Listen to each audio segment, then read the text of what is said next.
নমস্কার সকলকে উৎপল এডওয়ার্ড চ্যানেলে স্বাগত।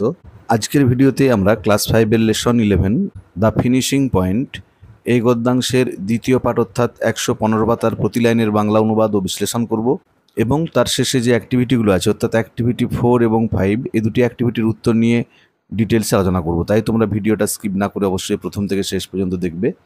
আর যারা আজ আমার চ্যানেলটা প্রথম দেখছো বা চ্যানেলটা এখনও সাবস্ক্রাইব করোনি তারা অবশ্যই চ্যানেলটা সাবস্ক্রাইব করে পাশে থাকা বেল বাটনটা প্রেস করবে যাতে পরের ভিডিওগুলো আপলোড করার সাথে সাথে তোমাদের কাছে নোটিফিকেশান পৌঁছে যায়।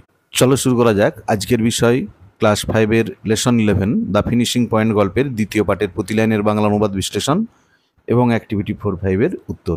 দেখো, PT Usha could not perform to her ability. PT Usha তার দক্ষতা অনুযায়ী পারফর্ম করতে পারেনি, কৃতিত্ব দেখাতে পারেনি ইন দ্য 1980 মস্কো অলিম্পিক্স, 1980 সালের মস্কো অলিম্পিকে।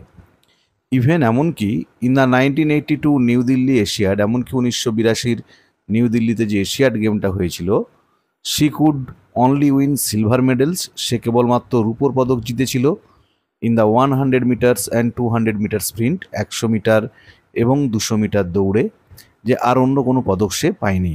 হাউ এভার, যাই হোক, at the Asian track and field championship in কুয়েতের এশিয়ান ট্র্যাক অ্যান্ড ফিল্ড চ্যাম্পিয়নশিপে এ ইয়ার লেটার, এক বছর পরে, Usha won the gold medal, Usha জিতেছিল স্বর্ণপদক in the 400 metres race, 400 metre দৌড়ে, with a new Asian record, তার সাথে সাথে সে একটা নতুন এশিয়ার রেকর্ডও তৈরি করেছিল। দেয়ার আফটার, তারপর Usha picked up 13 gold medals, Usha জিতেছিল 13টা স্বর্ণপদক অ্যাট দ্য এটিএম মানে হচ্ছে Asian track and field championship. ATM meets that were held between 1983 to 1989, 1983 খ্রিস্টাব্দ থেকে 1989 খ্রিস্টাব্দের মধ্যে যে এটিএফ প্রতিযোগিতা হয়েছিল তাতে ঊষা 13টা স্বর্ণপদক জিতেছিল। She finished first in the semifinals in the 1984 Los Angeles Olympics, সে 1984 খ্রিস্টাব্দের লস অ্যাঞ্জেলস অলিম্পিক্সে সেমিফাইনালে প্রথম হয়েছিল। বাট ফল্টার্ড, কিন্তু ব্যর্থ হয়েছিল ইন দ্য ফাইনালেতে। তাহলে সেমিফাইনালে প্রথম হলেও ফাইনালে সে ব্যর্থ হয়েছিল।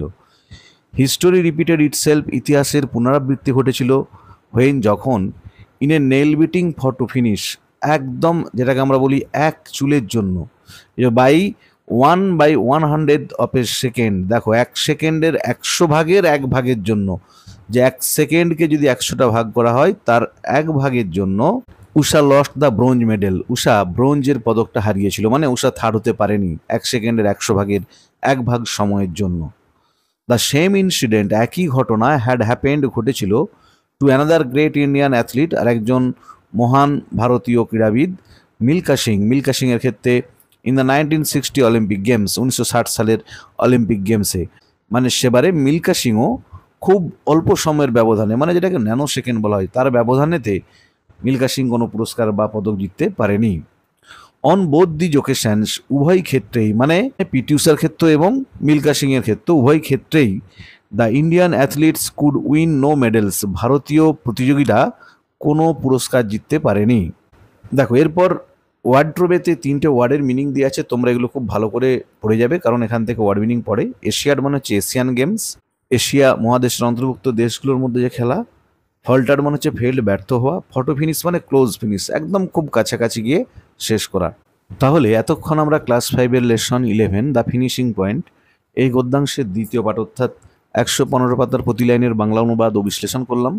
এরপরেতে যে অ্যাক্টিভিটি 4 এবং অ্যাক্টিভিটি 5 আছে তার উত্তর নিয়ে ডিটেলসে আলোচনা করবো। দেখো, অ্যাক্টিভিটি 4-এ কি বলা আছে, let's put a tick for the right answer, চলো আমরা একটা টিক চিহ্ন দিই সঠিক উত্তরের জন্য, and a cross for the wrong answer, এবং ভুল উত্তরের পাশে আমরা কাটা চিহ্ন দিই। যে ঠিক হলে টিক চিহ্ন আর ভুল হলে কাটা চিহ্ন, ট্রু ফলস নয় কিন্তু। দেখো, একটা, Usha had a memorable entry in the 1980 Moscow Olympics, ঊষার ছিল স্মরণীয় প্রবেশ 1980 মস্কো অলিম্পিকে। এটা ভুল, যে ঊষা 1980 মস্কো অলিম্পিকে সেরকম গুরুত্বপূর্ণ কিছু করতে পারেনি, তাই দেখো আমরা ক্রস চিহ্ন দিয়েছি, কাটা চিহ্ন দিয়েছি। দুইটা দেখো, 1982 নিউ দিল্লি এশিয়াড, 1982 খ্রিস্টাব্দের নিউ দিল্লিতে যে এশিয়াড গেমটা হয়েছিল, was a good experience for Usha, ঊষার ক্ষেত্রে ছিল এটা খুব ভালো অভিজ্ঞতা। এটাও মিথ্যা, তাই আমরা কাটা চিহ্ন দিয়েছি বা ক্রস চিহ্ন দিয়েছি।